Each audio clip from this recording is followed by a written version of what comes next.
তোমরা সবাই ভালো আছো। এই ভিডিওটা তৈরি করছি নবম শ্রেণীর শিক্ষার্থীদের জন্য। 2024 সালের নবম শ্রেণীর গণিত বইয়ের পঞ্চম অধ্যায়ের 114 থেকে 116 পৃষ্ঠার ছক এবং সমস্যা সমাধান নিয়ে আজকে আমরা আলোচনা করব। নবম শ্রেণীর গণিত পঞ্চম অধ্যায় বাস্তব সমস্যা সমাধানে সহ সমীকরণ এর 8 নম্বর। শিক্ষার্থীরা আমরা তোমাদের পঞ্চম অধ্যায়ের যে অনুশীলনীর প্রশ্ন সেগুলো আমরা ইতিমধ্যে আলোচনা করেছি, যেগুলো তোমরা দেখতে পাবে প্রথম 7টি পর্বে। তো আমাদের এই চ্যানেলের প্লেলিস্ট অপশনে গেলে বা এই ভিডিওটার পিন কমেন্টে আমি প্লেলিস্ট লিঙ্ক দিয়ে দিব। সেখান থেকে গেলে তোমরা প্রথম যে 7টা পর্বে সেই 7টা পর্বে তোমরা অনুশীলনীর 1 থেকে 11 সবগুলো সমস্যার সমাধান কিন্তু খুঁজে পাবে। তো সেখান থেকে দেখে নিতে পারো।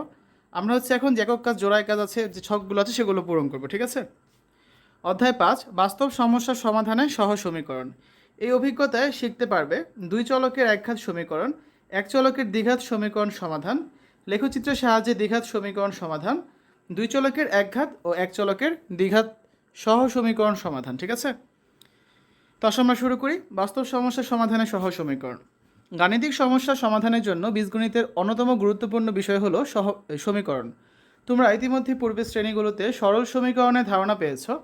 এক চলক বিশিষ্ট সরল সমীকরণগুলো সমাধানের কৌশলও তোমাদের জানা। তাছাড়া দৈনন্দিন জীবনে যে নানাবিধ বাস্তবভিত্তিক সমস্যা তোমাকে মোকাবেলা করতে হয় তারও কিছু সরল সমীকরণ গঠন করে সমাধান করতে পারো, তাই না?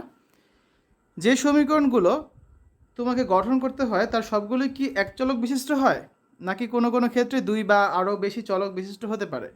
এসব আমরা কিছু বাস্তব সমস্যা সমাধানের মাধ্যমে বিষয়টি বোঝার চেষ্টা করি। দুই চলক বিশিষ্ট সরল সহ সমীকরণ গঠন ও সমাধান। নিচের ছক 5.1 এর সমস্যাগুলোর সমীকরণ গঠন করে সমাধান করার চেষ্টা করো। এখানে কিছু বাস্তব সমস্যা আছে, তার সমীকরণ লিখতে হবে, তারপর এখানে সমাধান লিখতে হবে, ঠিক আছে? তো আমরা সরাসরি উত্তরে চলে যাই। আমরা একটা একটা করে প্রশ্ন দেখবো এবং তার উত্তরগুলো দেখবো। এটা আছে তোমাদের বইয়ের 114 পৃষ্ঠায়। তো শিক্ষার্থীরা এখন আমরা 114 পৃষ্ঠার ছক 5.1 এটা পূরণ করব।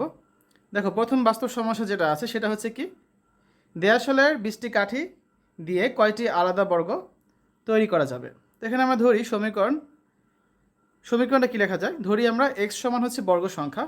তাহলে যেহেতু বর্গের বাহু 4টি, তাহলে আমরা কি বলতে পারি, 4x মানে 20, কারণ এখানে বলা হয়েছে কত, দেয়াশালের 20টি কাঠি দিয়ে, ঠিক আছে? এই জন্য আমরা 4x সমান ধরলাম 20। কয়টি আলাদা বর্গ তৈরি করা যাবে? তাহলে সমাধান করি আমরা। 4x সমান 20, তাহলে x সমান কি 20/4 এরকম, হ্যাঁ? 20 ভাগ 4, কাটাকাটি করলে কত থাকে, x সমান 5। অতএব 5টি আলাদা বর্গ তৈরি করা যাবে 20টি কাঠি দিয়ে, ঠিক আছে? আচ্ছা, 2 নম্বর প্রশ্নটা কি ছিল, লিলি ও তার ভাইয়ের বয়সের অনুপাত 3:4, দুজনের মোট বয়স 21 বছর হলে লিলির বয়স কত? ধরি লিলি ও তার ভাইয়ের মোট বয়সের অনুপাত 3x ও 4x বছর। তাহলে প্রশ্ন মতে আমরা কি লিখতে পারি, দুজনের বয়স যোগ করলে হবে কত, 21 বছর, তার মানে 3x + 4x সমান 21।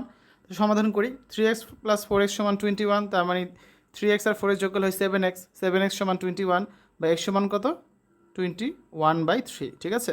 কাটাকাটি করলে থাকবে x সমান 3। তো x সমান থাকবে এখানে x সমান 21/3 না, 21/7 হবে। এটা তো আমি ঠিক করে দিচ্ছি একটু। x সমান 21/7, আর এখানেও 7 হবে, এখানেও হবে 7, ঠিক আছে? 21/7, তার মানে কত, x এর মান আমরা পাচ্ছি 3। তাহলে আমরা এখান থেকে বলতে পারি যে লিলির বয়স 3x বছর ছিল, তার মানে 3 ইন্টু এক্সের জায়গায় এখন 3 বসিয়ে দিলাম, অর্থাৎ 3 × 3, তার মানে 9 বছর, ঠিক আছে?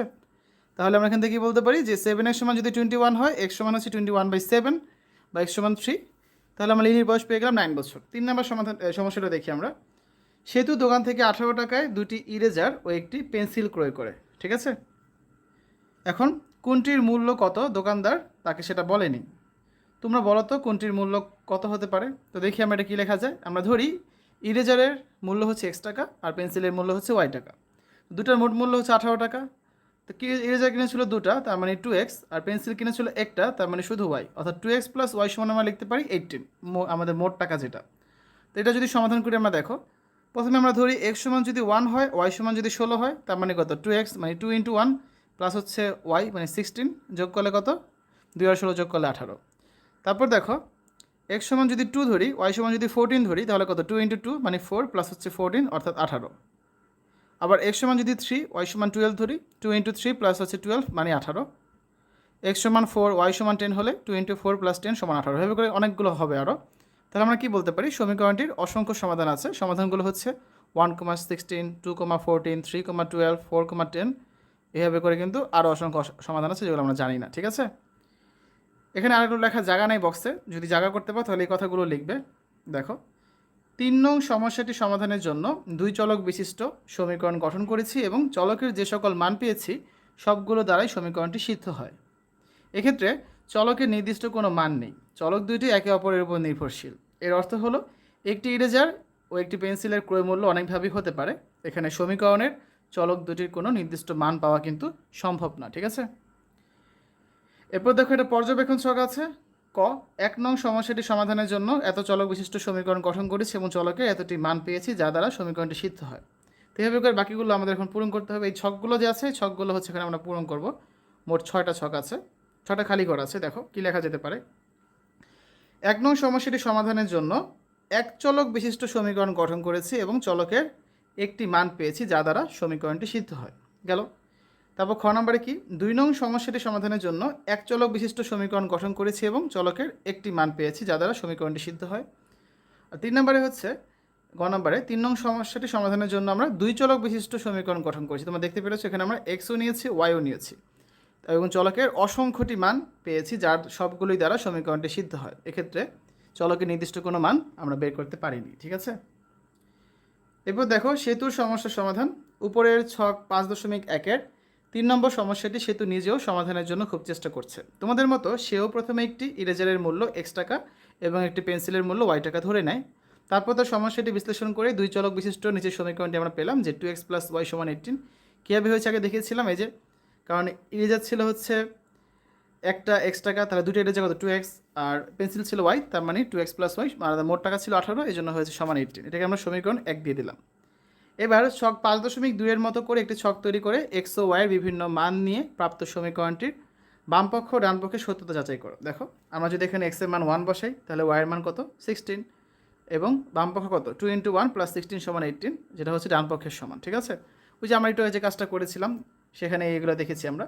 এক্সের মান 2 হলে ওয়াইয়ের মান 14 হলে কত পাচ্ছি মান 18, যেটা ডানপক্ষের সমান। এক্সের মান 3 হলে ওয়াইয়ের মান 12 হলে এই মানটা হচ্ছে 18।